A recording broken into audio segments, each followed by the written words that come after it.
What's up, everybody? Um, we are about to talk about Jamaal Bryant, and in a lot of ways, we should have expected this response. Um, we should have expected this, but his response was a little bit, even for him, a little bit hypocritical, over the top, and we're going to listen to it mostly, and we're going to compare and contrast the response of pastors, albeit in this case, Mr. Bryan, um, to other people's when it came to another individual that had just about the same amount of fanfare for his death 5 years ago, which was Mr. Floyd. Now, I went looking to find any pastor that had something akin to what you're going to hear to say about Mr. Jamal Bryant, about Charlie Kirk and and George Floyd. Couldn't find one. I couldn't find a single pastor that was on record that was so negative. In fact, majority of them either didn't touch it or they said it was an absolute tragedy. Yeah. So we are going to listen. Um, just a slight correction there, Laila. Um, I'm not quite sure you heard about the second one that also happened in the same state, in the same location, not in the school, but further down in the woods, of a white man that also got lynched. If that's the term we're using, is that he was lynched. Um, because I can't say either way yet because there's no forensics on it yet. Uh, there is an independent autopsy that's coming, so we're waiting to find that out. But there were two people hung in Mississippi, one white homeless guy and one black college student. Initially, reports were identifying the man in the woods as a black man. Come later to find out it was not. It was a white dude. And I have a suspicion they were both done either on purpose for the sake of stoking racial tensions in order to spark a race war. That's just my thought process about it. Just so we are fully aware of the whole situation in Mississippi, it's not just one individual that got hung. If you're saying that it's a lynching, there were two people, one white, one black. Okay, so just for clarity about what's really happening out there in the world. Now, as for Mr. Bryant,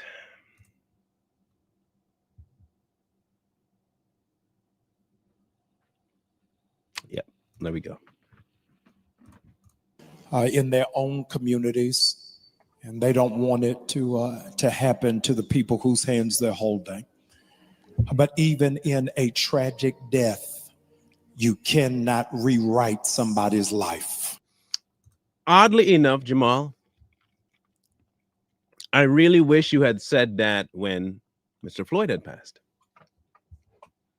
You see, what you were trying to do was rewrite Mr. Floyd's past when he passed because of the how he died. But now all of a sudden, you can't rewrite somebody's life after they're dead. Hey, look, we're not the ones saying it. You are. So all I'm saying is be consistent with your critique. As a pastor, I mean, you should at least have some semblance of, consistency. I guess you are consistent. You're consistently inconsistent. But if you can't rewrite somebody's life even after a tragic death, then why were you trying to do that in 2020?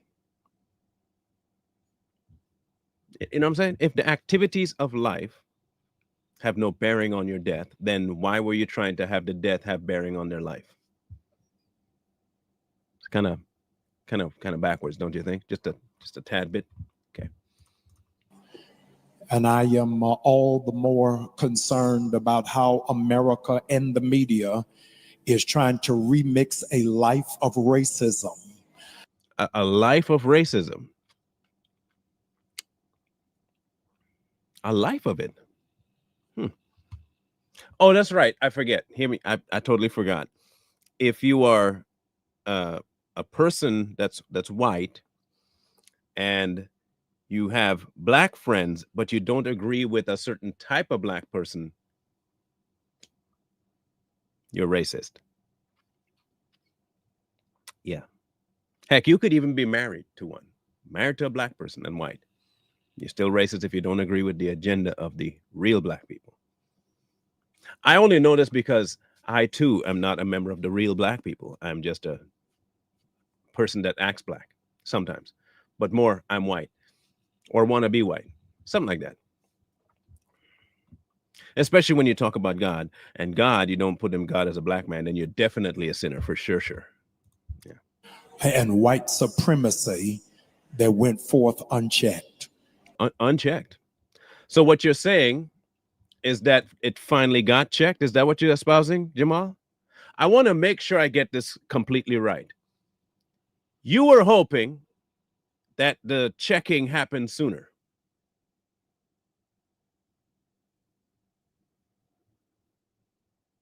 Hmm. Odd. What one could be suicide, and the other one's an actual act of somebody else. The first one can be a suicide. The second one is never going to be suicide. That's the difference. We don't know if it was suicide on both parts. We just don't know anything yet. I have suspicions, but I don't know anything. None of us know. Will we ever? I don't know, but we don't know anything at all right now. Just that that's where he was found. That's why I say there's a massive difference between the two. Just calling it a lynching would actually mean someone goes, grabs him, forcefully puts the ropes around his neck, and drops him from a tree. That would be a lynching. Someone hanging from a tree could be suicide. Biggest difference I can tell you. We cannot say somebody who called Ketanji Brown a DEI hire as somebody who is the face of Christendom. You espouse homosexuality, you gay boy. What you talking about? You out here being a whole flaming homosexual, but you talking about people talking about black people and being DEI? You out here talking about man's sexy legs and all this nonsensical stuff. You as a pastor? You out here embracing getting done up the behind, but you talking about other people in DEI not being of God? Man, shut all the way up. You down low, low down homosexual, you shut up.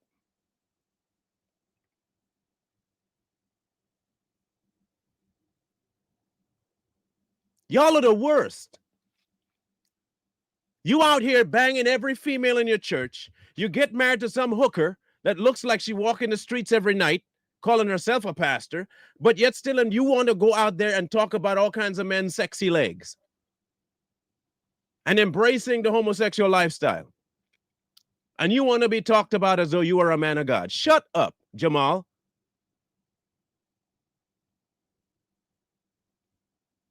Just shut up. Trifling.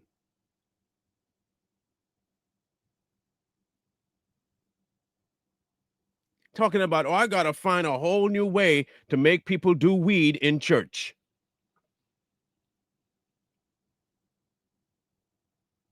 I have to give them a brand new gospel for people who want to have sex outside of marriage. I can't tell them they can't get none. Heck, I've been doing it my whole life. I go out and get me some every time I can. So I got to make it legal in the church.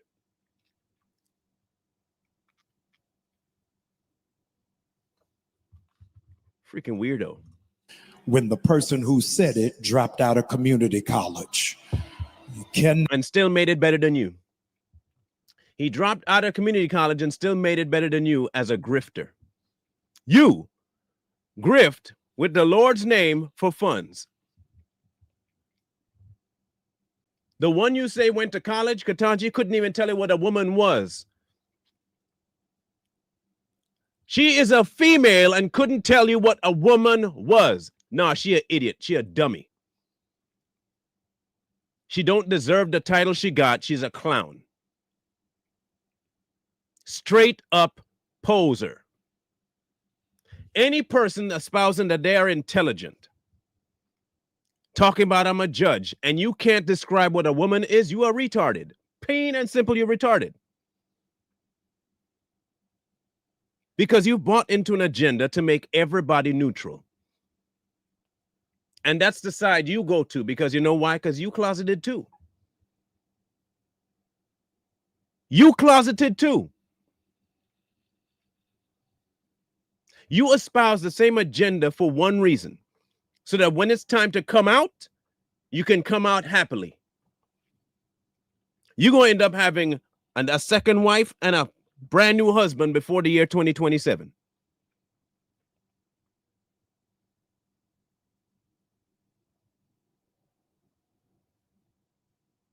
But of course, that's different, right? That's different. Racism is the biggest key here in all of it.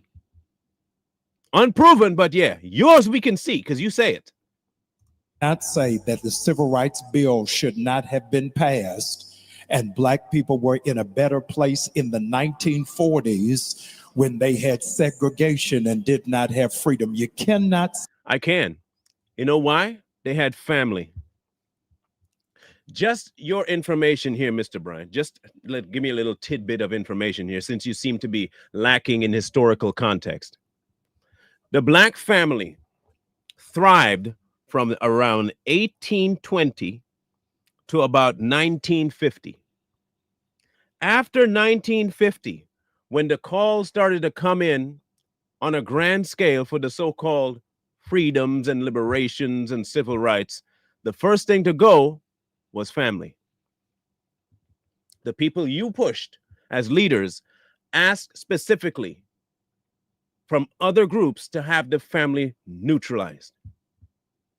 It was that bill that brought in the advent of the removal of the father, and that's the thing you're pushing.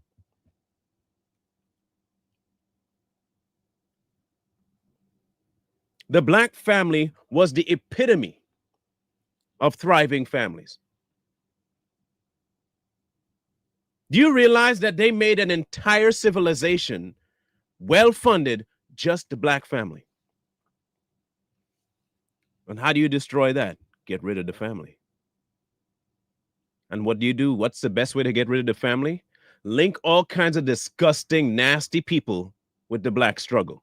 You put the homosexuals up in there, you put the feminists up in there, and you get the Civil Rights Bill of 1965. It didn't have nothing for Negroes. But if you knew history, if you were even remotely smart, you'd understand it. But you are retarded, Jamaal Bryant. You're dumb. And I'm going to be calling you all kinds of names in this particular video.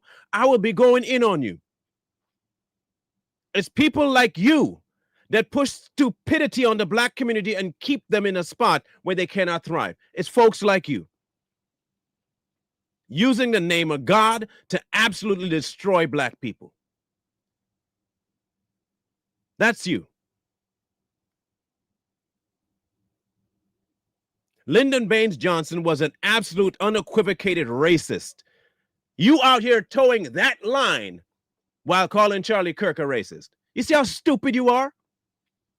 The man out of his own mouth says, I'm going to have these N-words voting for me for the next 50 years. What do you think happened? Y'all still voting for them. Y'all still doing it. To this day, you're still doing it.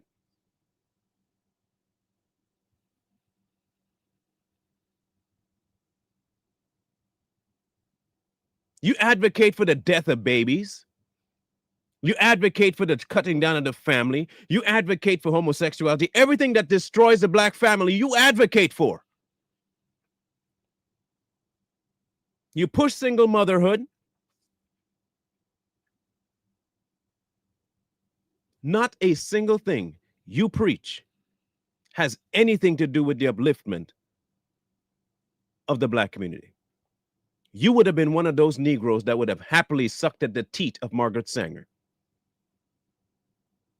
You'd have been up on stage with her, cleaning her shoes, you little shoe shine boy.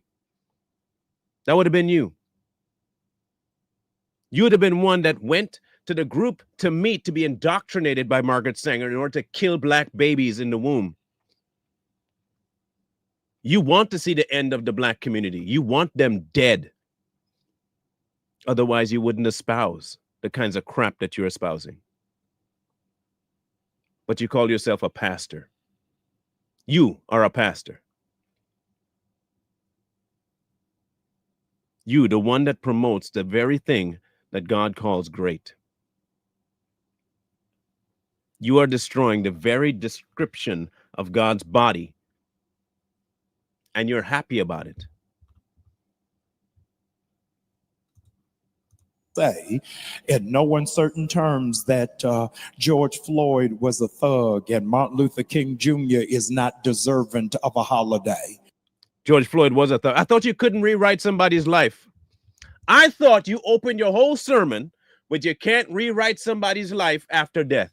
Now you trying to rewrite George Floyd's life after death? Yeah, he was a thug. He held a gun to a pregnant woman's belly. He's a thug.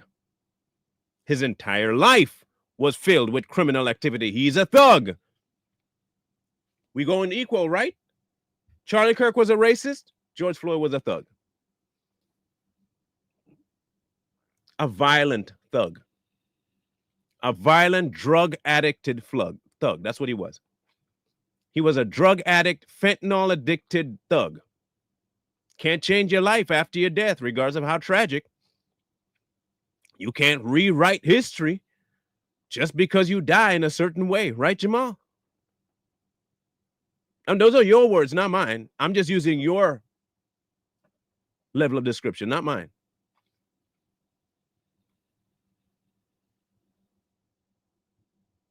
Not mine, all yours. But here you are doing the exact same thing that you say you can't do. But I forget, it only applies if the person that died was white. My bad. My heart is mourning today from pastors and churches all over this country who are going to have moments of silence and celebrate somebody who is trying to take the nation backwards. Meanwhile, you advocating for the death of black people, just like the KKK did back in the day. Ain't that kind of odd that this man has the gall to stand up in front of people to advocate for the death of black babies, just like the KKK did, just like Massa did back in the day, just like all of the things that happened on the slave plantation? That's what he's advocating to do. For those of you who don't remember slavery, let's have another part of re-education here real quick. If Massa found that a woman was pregnant and he did not want that child around, he would force an abortion. If Massa found that he was pregnant by one of his hands and he didn't want the baby, he'd have an abortion. In fact, sometimes he would actually make sure that the child was born before he killed it. Kind of like the Democrat Party now, isn't it? Jamaal Bryant works for the plantation. He has no problem watching the death of a baby, whether in the womb or fresh out of it. He has no problem watching black babies die. He also has no problem watching black children die on the streets every day from thug violence. He has no problem with that at all because he won't call anything out.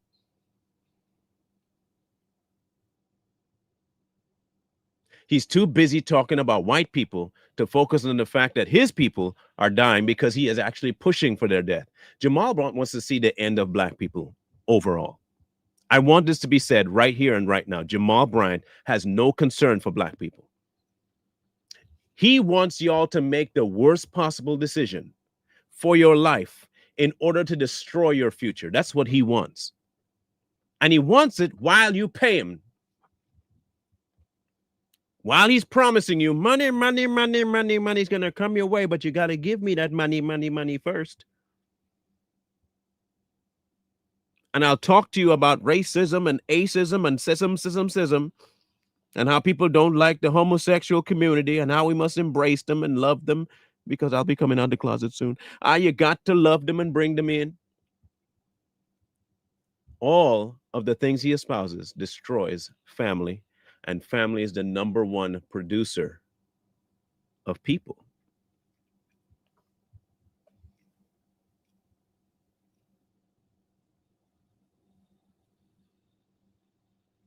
I don't know how people can't see past it, but I understand because he knows how to do things emotionally. But today we stand leaning on the cross. What cross? Today we stand leaning on the cross. The burning one? You know what? I think I know which cross you're talking about. I think I know exactly what cross you're talking about. Hold on 1 second.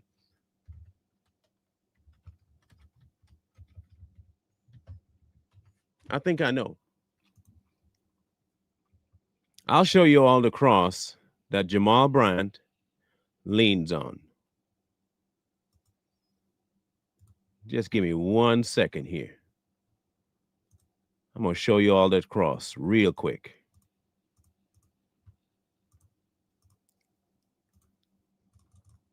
This is the cross he's talking about that he leans on. That's Jamaal Bryant's cross that he leans on.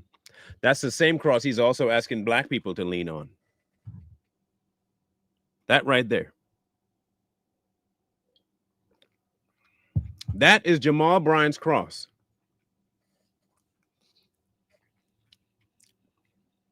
He is leading black people directly to this mob.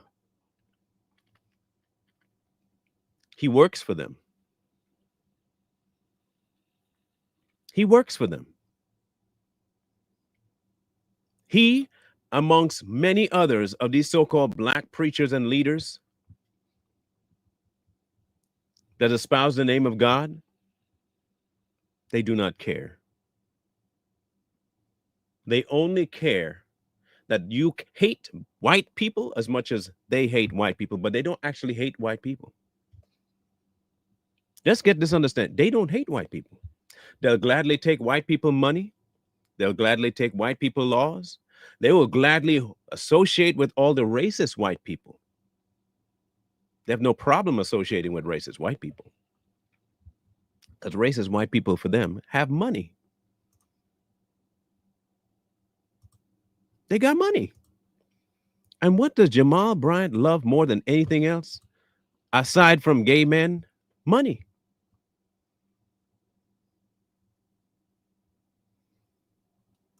He loves him some cash.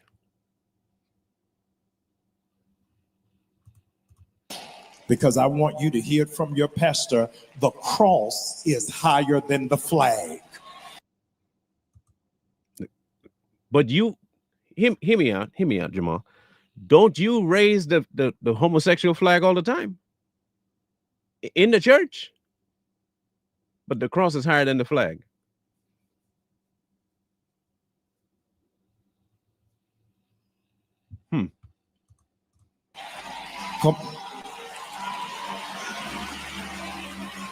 Did y'all hear what I just said? I said, and you know the sad thing? You got a bunch of these old head women, and the majority of churches, that's exactly that, by the way. These old head hags that have no history of man in their life. They grew up in an era where they were just prostituting themselves their whole life. And then they found God later in their life. That's what they say. And now they go to church to clap their hand like Sister Bertha.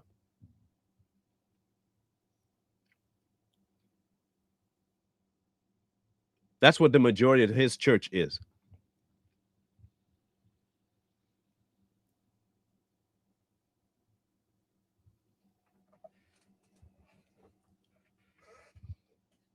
They openly celebrating this.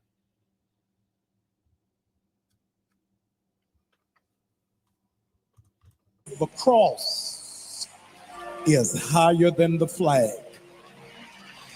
And so I wanted to pray for this nation. I wanted to pray for our community and pray for our people. What does your people have to do with Charlie Kirk? If you say it went unchecked, how come you never spoke about it before?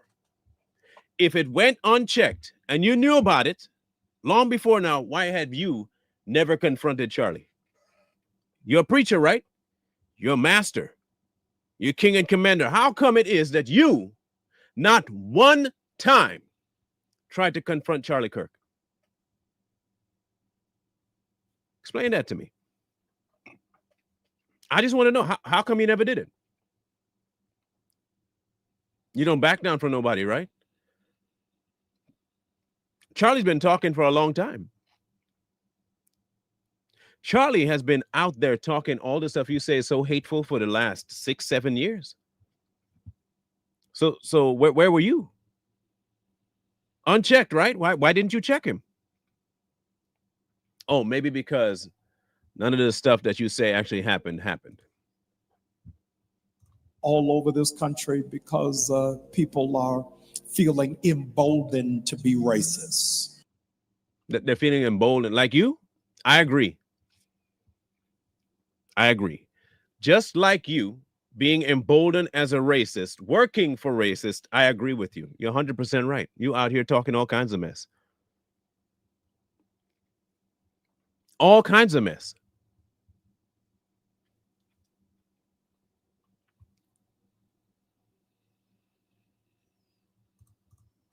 Emboldened to be misogynist, emboldened to promote the values of white supremacy. Like you? Let me ask a question of the audience. What is white supremacy? I'm really curious. Please, somebody tell me, what is white supremacy? I'll wait. I want to hear y'all responses. I'll bring them up as you answer me. What is white supremacy?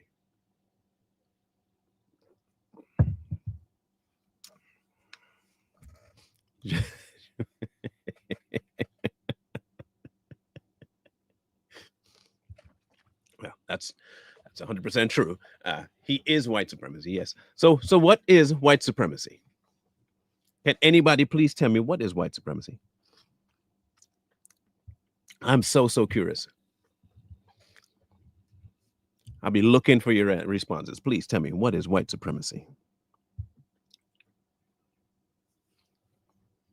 It doesn't exist in my, it doesn't because it's not true. But I want to know what y'all think white supremacy is. I'm super duper serious. I want to know what white supremacy is.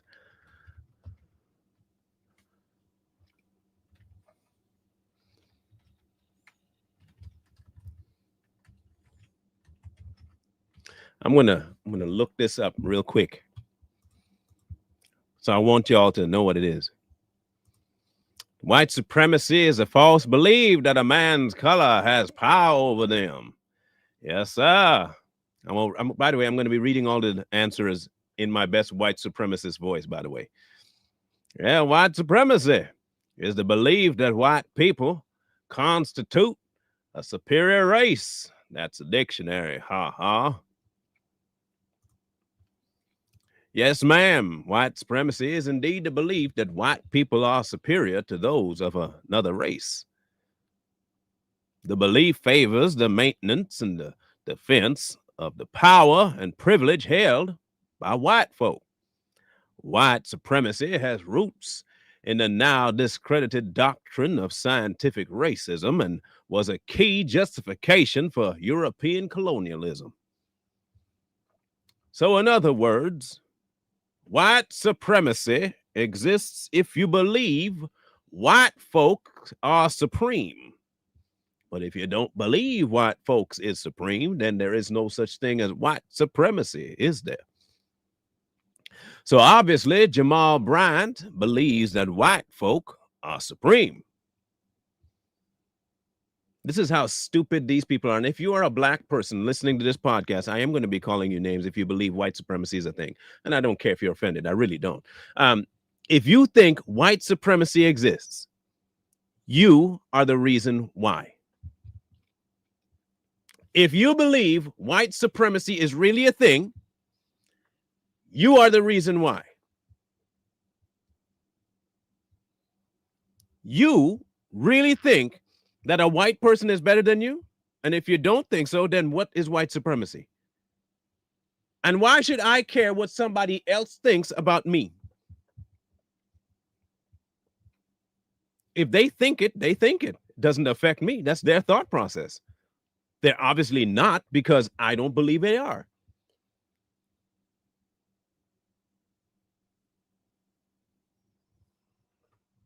Ridiculous. And we are not calling for bearing of arms. We're calling for the blood of You're Jesus. calling for the blood of Jesus. No, you're calling for bearing of arms. That's what you're really calling for. You're calling for black people to go and act a fool when it comes to people who supported Charlie Kirk. To cover this nation from sea to shining sea. Because of what I'm going to do in the next 90 days. Do you see the background there? What is that there? That's money, right? You see how the grift is strong, right? I'm going to talk to you today about Charlie Kirk. See, Charlie Kirk was a racist. And if you look behind me, you're going to see a dollar bill. Now, that dollar bill represents your payment to stay out of racism. Now, if you just pay me that $100, I guarantee you, you are going to have no racism in your life. The agents of white supremacy will never touch you if you pay me my $100. My $100 are going to go into a fund, a hedge fund, to protect you from white supremacy. So saith the Lord. Hallelujah. Orthodox Jewish family, softly minstrels, in the Orthodox Jewish family, the first year of marriage. In an Orthodox Jewish family, the first year of marriage, the couple does not work.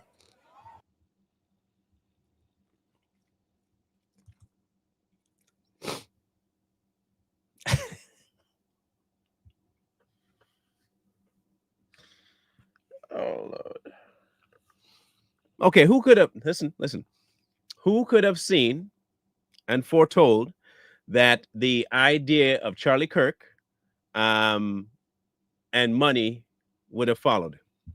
And anybody, if Jamal's talking, could you have seen that Jamaal Bryant talking about racism would eventually lead to pay me my money? Who could have seen that coming? The couple doesn't work. The families of the bride and groom give them a house and pay for it for the first year so that they can spend that year getting to know each other. Can you imagine? I'm waiting for those of y'all that got radical faith. Here it come. See, this is how it works, okay? This is how it works. What you need to do, if you ever want to go into preaching, especially today's type of preaching. I didn't say work for the Lord. Remember, I didn't say if you want to go work for the Lord. I say if you want to preach. This is the best way to do it. You get a topic that you can get people's emotion roused up in, right? And you go on with that for about 4 or 5 sermons, okay? You can't do it in just one sermon. If you really want to get a good crowd for some good cash, this is how you do it. You rouse them up with something really emotional, either to make them cry or to make them angry. Those are the two best ones. Happy over time. But the two best one is sad or angry. Those two, woo, you get a crowd pissed off or you get a crowd sad, you win. Okay, so you get that done.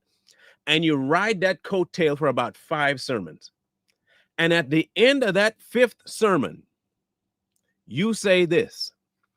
You say to them, if you want to see your sadness go away, if you want your anger to dissipate, you need to sow a seed of joy. Sow a seed of joy to the Lord. Joy will overcome your sadness, and joy will overcome your anger. Sow a seed of joy. And I guarantee you, at the end of your giving, the Lord will multiply your happiness. Watch people just flock to the front and start dropping dimes on you. They just give you money like it's crazy. The Lord will amplify your joy if you would but sow a seed of joy to the Lord today. Sow that seed today, and the Lord tomorrow, by the end of this week, you're going to see your bank account quadruple. In fact, I would dare say you will have no more bills for the rest of your life. I'm giving you stuff that you can't even get in seminary. That's how generous I am today. But you got to sow that seed. Some of y'all may not have a lot, but just like the widow's mite, give everything you have if you really want that joy breakthrough. You only have $10 in the bank. Give that $10 because the Lord is going to make that $100 before the end of next week.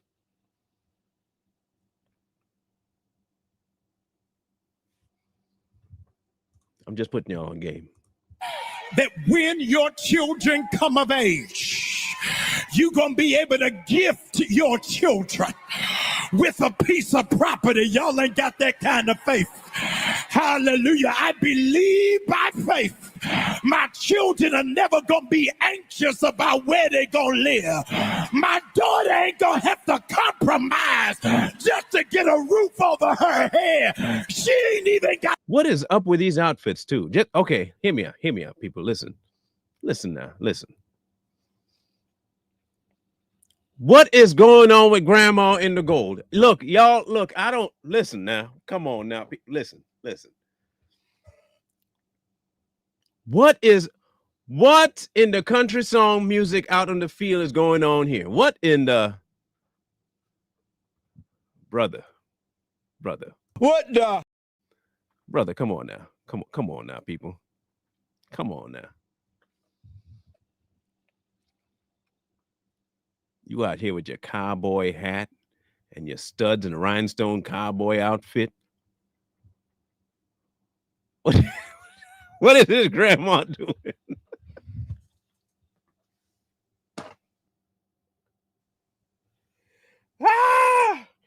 Grandma, what you doing? Like, really, what you doing, grandma?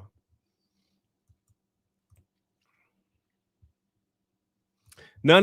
You see, hear me out now. When he say don't store treasures on earth, he means don't bury them. You spend it. You see, you don't store it, you use it. See, that's what he means. To come back to live with me, I'm going to give her a piece of real estate. You may be seated. Hallelujah. You may be seated. Yeah, it's a crying situation when you can give a piece of property. Now, remember, please, this all hinged off of Charlie. This started, what did I tell you, right? You have to grasp people with anger or sorrow. He did anger. He used anger, and now he's going into a sermon of how to get over that anger. The best way to get over anger is to sow a seed. Housing is the helicopter to your inheritance.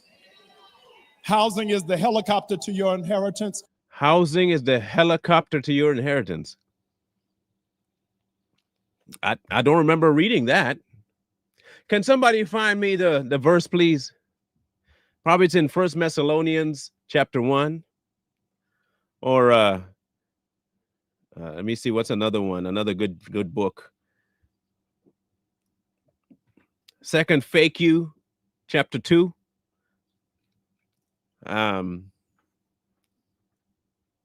book of Amalians, chapter 3. I don't know. What book you get that out of? Helicopter? Housing is the helicopter to your inheritance. That's a dang. 25 to 40% of your net worth is housing. Somebody please write that down. 25 to 40% of your net worth is housing.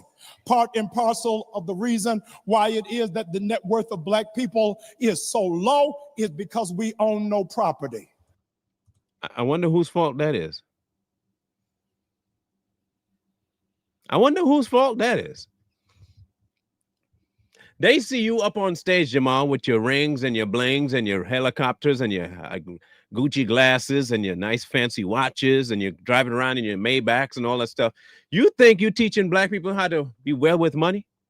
No, you're teaching them how to spend.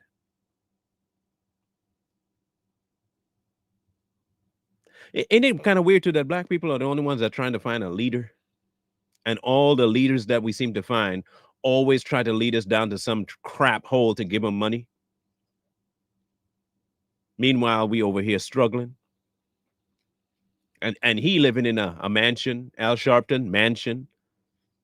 Roland Martin, mansion. Every last one of these so-called black leaders living in white neighborhoods of the so-called racists, enjoying all the white man stuff while telling you the white man is bad. Don't let them into your neighborhood. You don't find that kind of silly, people? That at some point, maybe these things that, your brain has to execute some sort of, wait a minute, what's going on here? Can you explain to me why people like him don't want to live amongst his own people? Why he got to go live with all the white people that he calls so stinking racist and everything? He want to go live in a gated community. He want to go live in a big old mansion. He leaves the ghetto, though. And he keep asking the broke people to fund him. And broke people, just like the stupid people they are, going to give him the money. Because they're not only broke financially, they broke mentally too. And the person that broke them are people like him.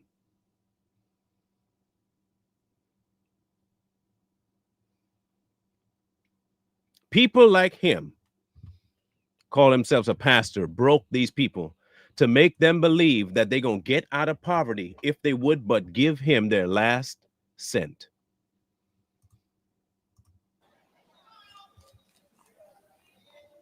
Your net worth does not increase from a depreciating car. Meanwhile, what's he driving? You know what? I'm going to check something else too. Let me go check this out. Let's find out what this man is worth. Okay? $3 million.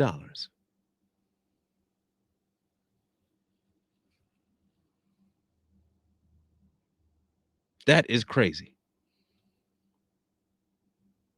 Now let's see what his house looks like.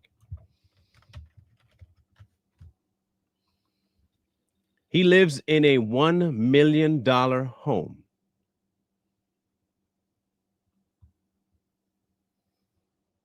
A $1 million home.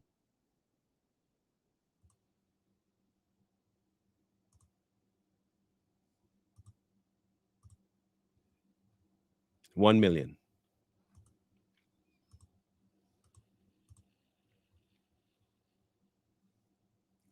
I want y'all to understand this too, by the way. A $1 million home.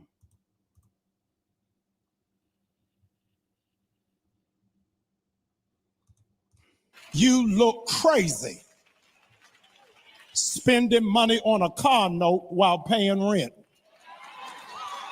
Humble yourself. I can't hear nobody in here. You got no reason in the world. Do you all know the number one buyers of Mercedes in America is black people?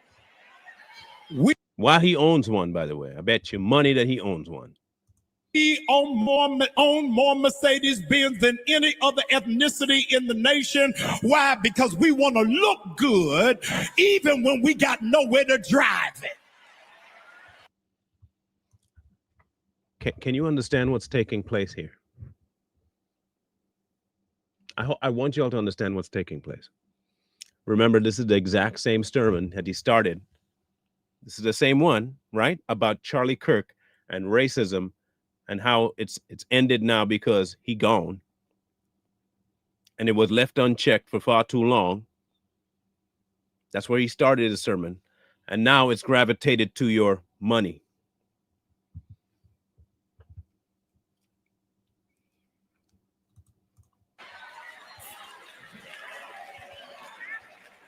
Hear this, I'm almost finished. Knowledge alone means nothing without execution. Knowledge alone means nothing without execution. There are a whole lot of outer shape nurses.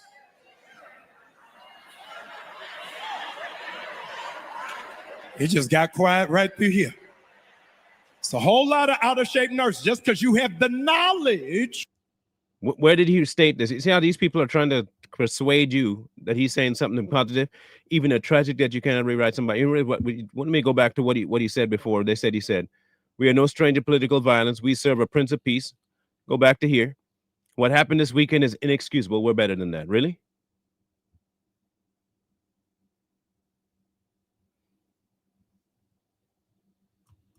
Hearers of the word, but you got to be doers also. I'm in Atlanta. You got to walk it like you talk it. Come on. Let me close. My time has dwindled. Verse number 3. Would you go back in the Bible? I don't want you all to think I'm just up here talking. You are, though. That's exactly what you're doing. You just up there talking. That's all you ever do is go up on stage to talk.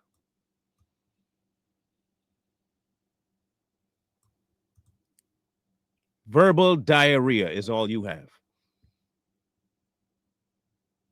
I'm in Exodus chapter 14, verse number 3. The families of the bride and groom give them a house and pay for it for the first year so that they can spend that year, get no reason in the world. Do you all know the number one buyers of Mercedes? Just a repeat. That's all you're doing is doing the repeat. It just got quiet right through here. Of saying you are not just hearers of the word, but you got to be doers also. I'm in Atlanta. You got to walk it like you talk it. Come.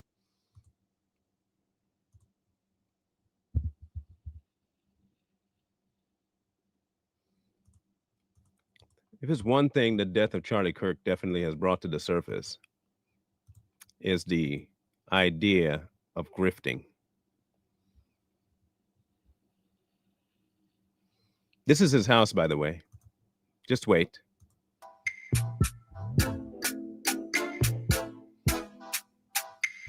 $1 million.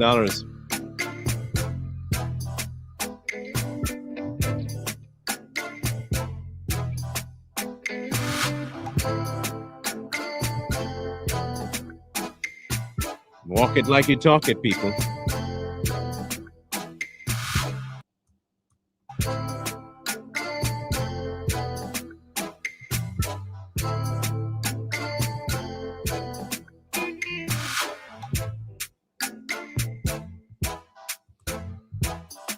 Yep. Nice and fancy. You can't get no better than that. You got the money.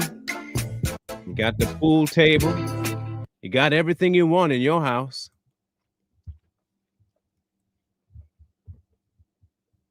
Talking to a bunch of broke people. Asking them for their money to keep his lifestyle up. No different than Massa when he set the slaves to work in the field for him to keep the big house in shape. Jamaal Bryant ain't no different than the slave master. Let's just get this out the way. Jamaal Bryant is no different than the slave master. He works for him. He envies him. He wants to be the slave master. And in his church, he's exactly that, a slave master. He punishes his congregation by dogging them if they don't give, but promises them all kinds of great things from God if they give to keep his lifestyle going. Dogs them about what they spend money on while he spends his money on the exact same thing. Won't correct young men about the dangers of selling drugs while encouraging them to sell drugs. Watching them be shot by the police, but won't encourage them to live a straight life. Argues about the problems in the black community by white people, but encouraging homosexuality within the black community to destroy it. Pushing single motherhood and abortion because it's choice, but won't encourage marriage.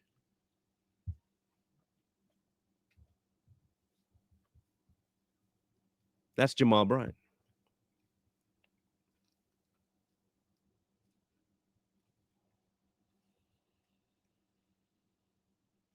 And there's so many people that just follow him. They just follow him.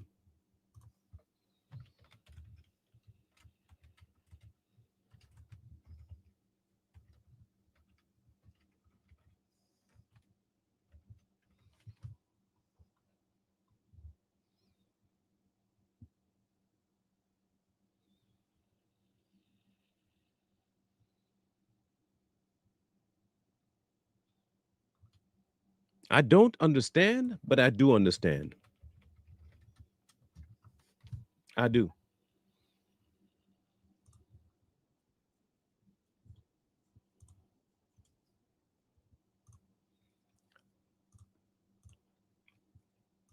Now, remember, this is the same man that says that he preaches the Bible, right?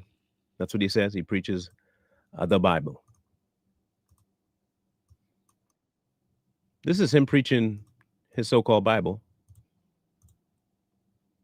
Because, you know, we gotta show all the receipts here.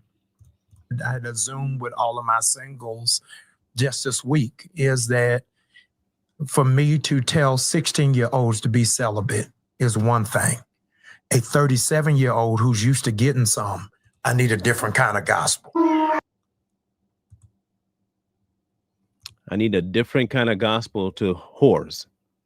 You see, I can't tell whores and male prostitutes that they need to stop because they're used to getting some. I ain't gonna tell a woman to stop whoring herself out. I'm definitely not gonna tell a dude to stop whoring himself out. Keep doing it, but I gotta give you a different gospel. It's okay to do that. It's completely fine to do it because you're used to getting some. Don't stop. That's not what God wants. God don't want you to stop. We just have to give a different approach to it.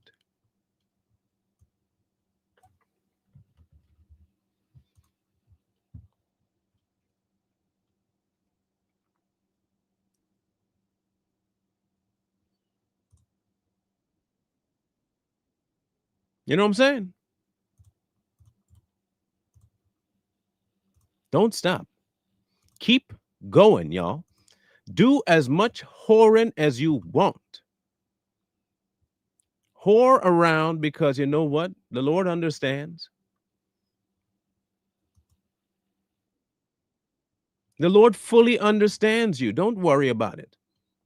In fact, hear me out. He might actually want you to do that more because it's expressing how he made you.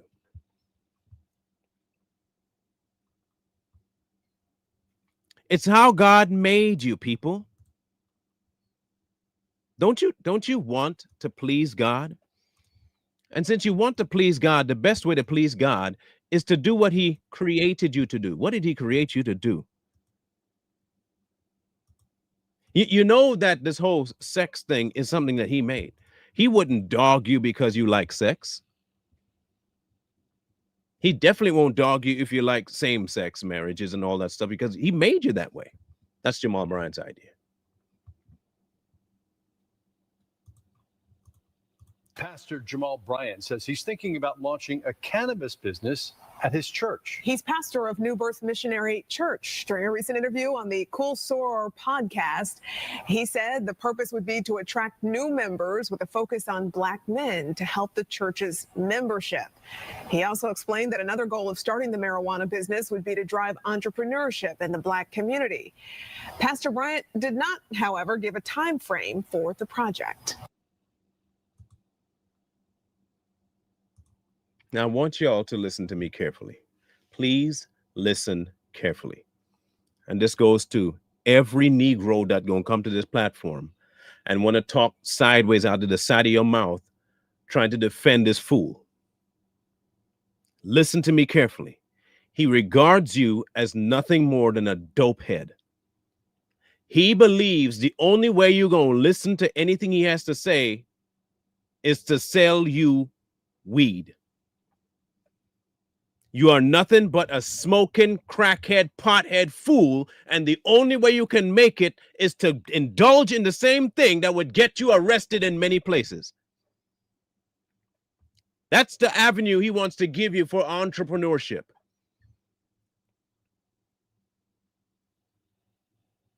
Because you're too stupid to do anything better. All you know to do is sell weed, so I'm going to join you in your selling weed. Black men are too dumb to do anything but sell weed.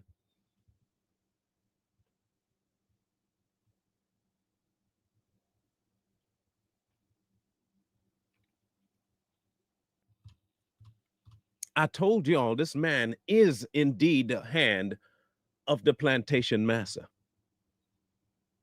Listen, black men, you are too stupid to do anything else. And the only way you can make it in this world is to sell weed. It's a way for me to reach you because you do weed. I'm going to sell weed with you.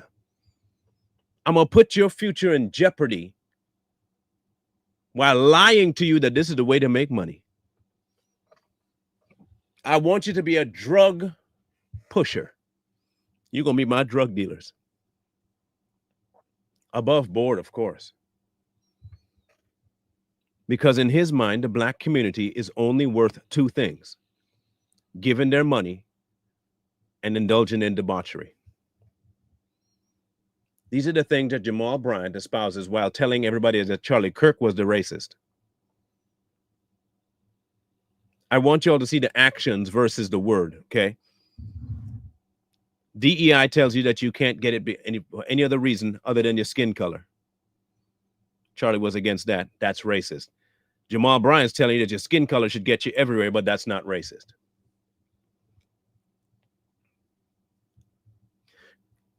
Charlie Kirk was pushing the return of the family, the black fathers, back into the home.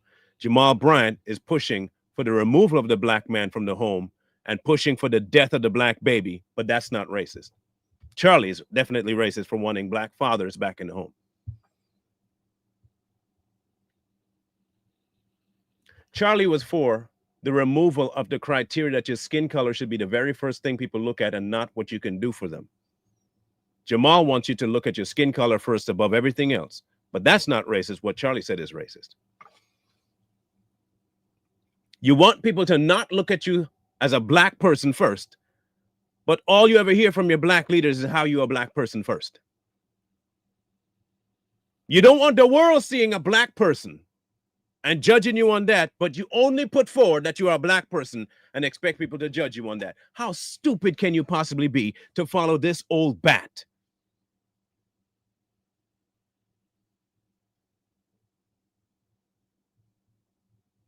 The man is leading you straight to the pits of hell, and you going there dancing and clapping with your tambourines and your headgear on.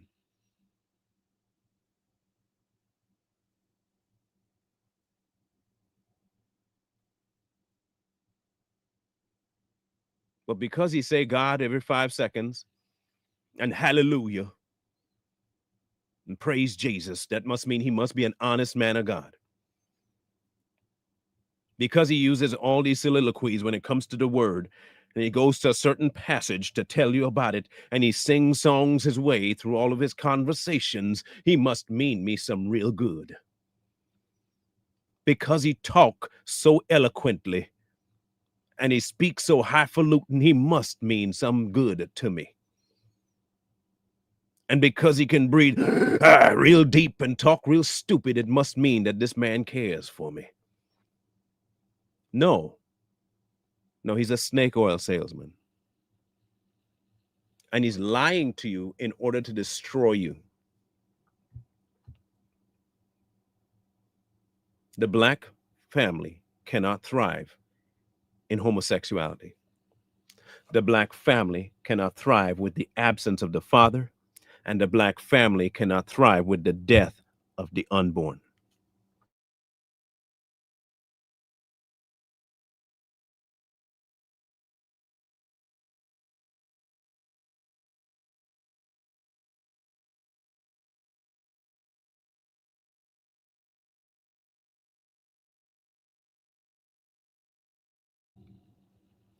I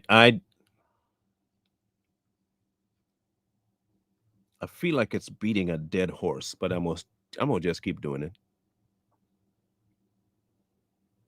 I'm gonna keep doing it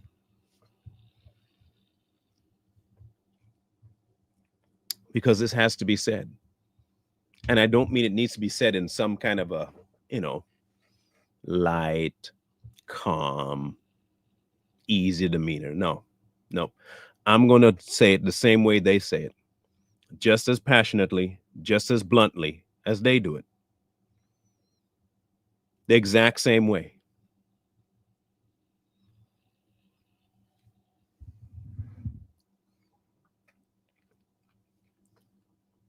I don't know how. I don't really care how. I just know that he has infiltrated what people consider the church, and he's a destructive force. Jamal Bryant is an absolute destructive, evil force pretending to be part of God's body, and he's not. He's not. I'll read to you something real quick. Let me see if I can find. I think I downloaded it.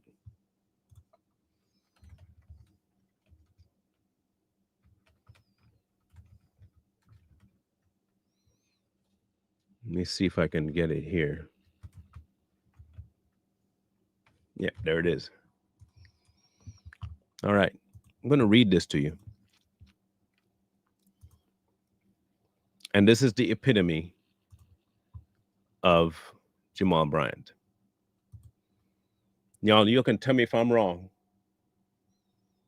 This is a letter from Margaret Sanger when she was trying to push for the eradication of the Negro race. This was just about when she was advocating for Planned Parenthood to come about.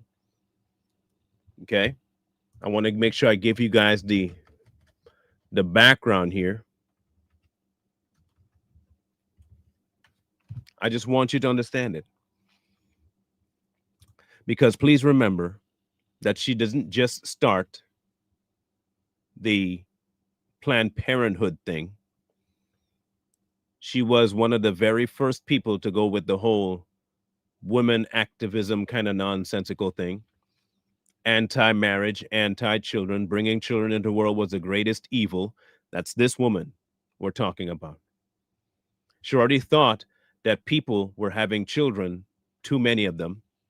One, she also thought, too, that black people were definitely not the ones because they were what? An amalgamation of something wrong with human development.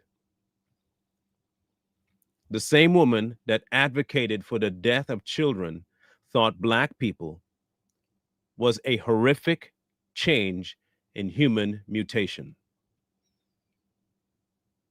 And she wanted people to get rid of black people with the help of people like W.E.B. Du Bois, another socialist. And she pushed for the advent of Planned Parenthood. Before Planned Parenthood, she had another committee called the National Committee for Federal Legislation of Birth Control.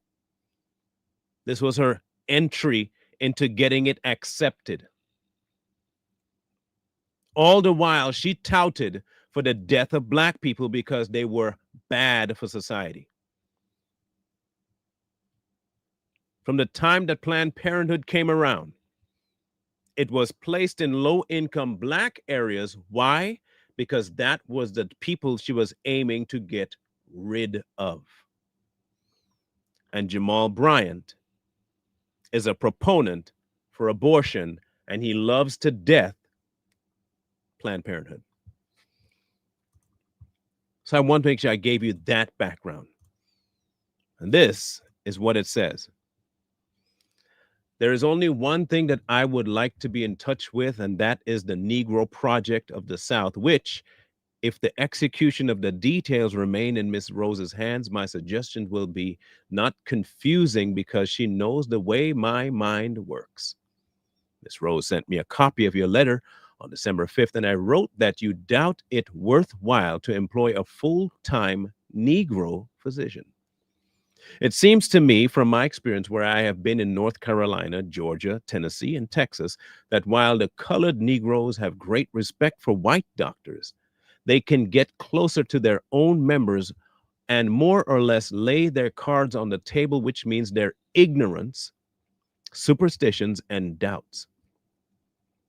They do not do this with the white people. And if we can train the Negro doctor at the clinic, he can go among them with enthusiasm and with knowledge, which I believe will have far-reaching results among the colored people. His work, in my opinion, should be entirely with his Negro profession and the nurses and the hospital, social workers, as well as the county's white doctors. His success will depend upon his personality and his training by us. The minister's work is also important, and also he should be trained, perhaps by the Federation, as to our ideals and the goal that we hope to reach. We do not want word to go out that we want to exterminate the Negro population, and the minister is the man who can straighten out that idea if it ever occurs to any of their more rebellious members.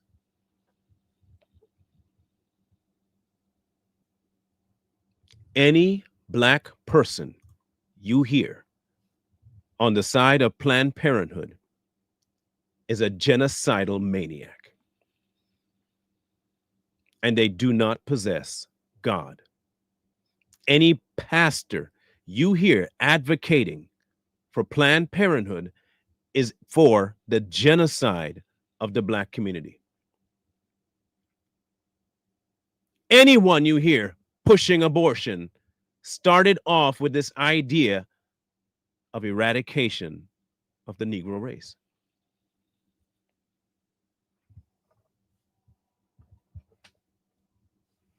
Every one of the so-called black leaders that you hear saying that hate you. They hate you. They hate your family. They hate your kids. They hate your future. They don't want you around. They are getting paid to do exactly what Margaret Sanger wanted done. They want you dead. They want you off this planet.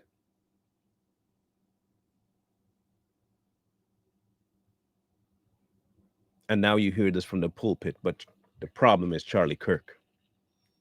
The problem is DEI, him going against it. The problem is the civil rights thing. Meanwhile, the people on the other side of Jamal's side are actively asking you to kill your kids, not reproduce, and live in sin. Pastor.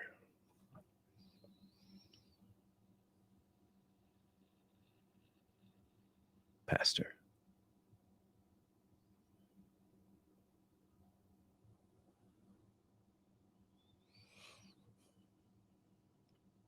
I will never understand it. I never will.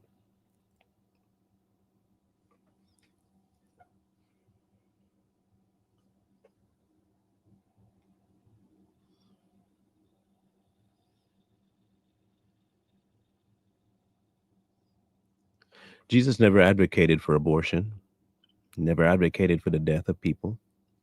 But here we have a pastor on stage saying it was a long time coming. It was left unchecked for far too long. You have other pastors saying, we looked at one yesterday. That's what he gets.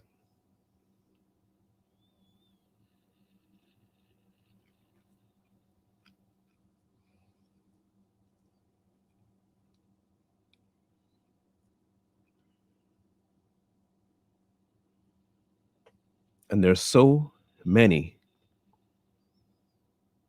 going after this idea. And I mean, they are just gung ho about this particular thing being okay. The entirety, almost it seems, of the black church is cool with the homosexual movement, they're cool with abortion, and they're cool with racism, as long as they're the one espousing it, which means they're pro-hate, pro-death, and anti the family.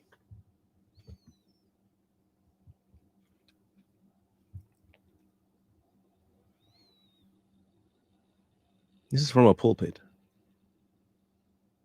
This is from the top pulpit.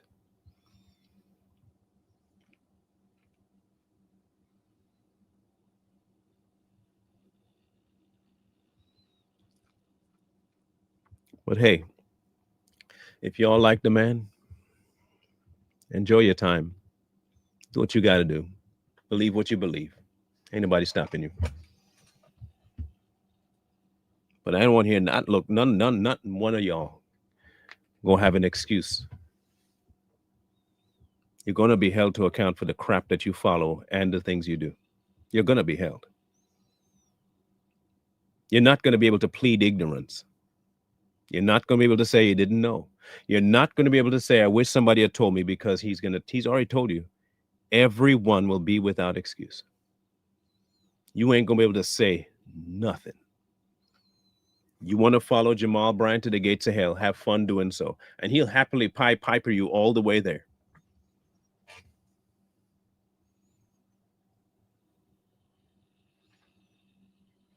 Have fun with that. Because by the time you realize, it's going to be too late. And there'll be no turning back.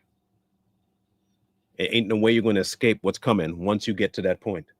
You were told, you ignored it because you want what you want. Have fun with that. You keep following snakes and liars and deceivers like Jamaal Bryant anyhow you want. Keep doing that. Ain't nobody stopping you at all. We'll warn you, but we ain't going to jump in front of your bus. No.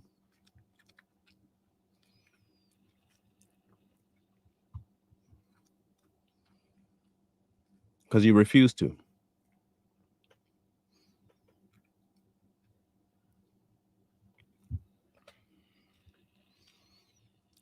Quite possibly. Like I said, this week is going to be absolutely hectic for me. So let me give you the rundown right now what the week is going to be. We're back tomorrow, but not Friday. Friday, I have an entirely full day of things I need to get done. I have a big job coming up on Friday. There are 3 pianos I got to move. And then Saturday, we leave for our anniversary trip, about a half hour away. It's not anything huge. It's just to get away from town for a bit. And Monday, I won't be on, obviously, because I'm not back in town yet. Tuesday, I'll be back. Wednesday, I'll be back. There won't be a Zoom Sunday because I'll be on my anniversary trip. So,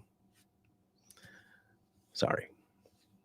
2 weeks in a row, I understand. My apologies, but it can't be helped.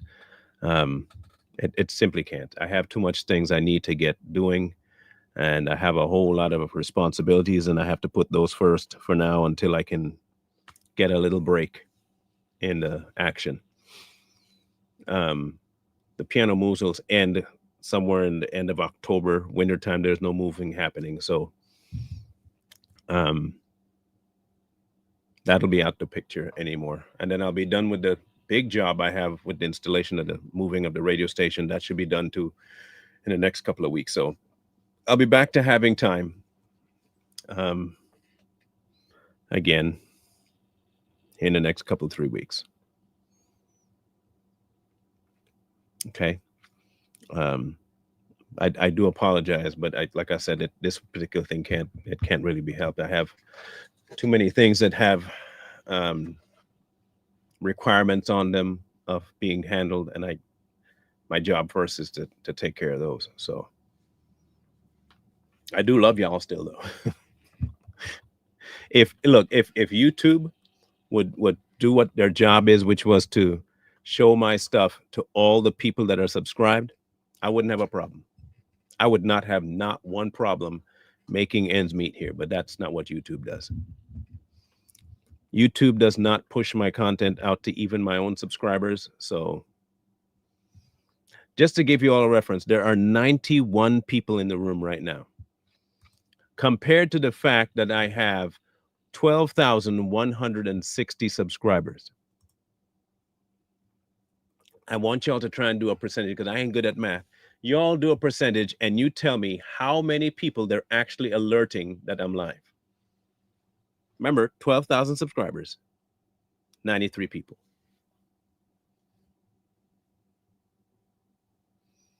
Tell me if that makes sense to you.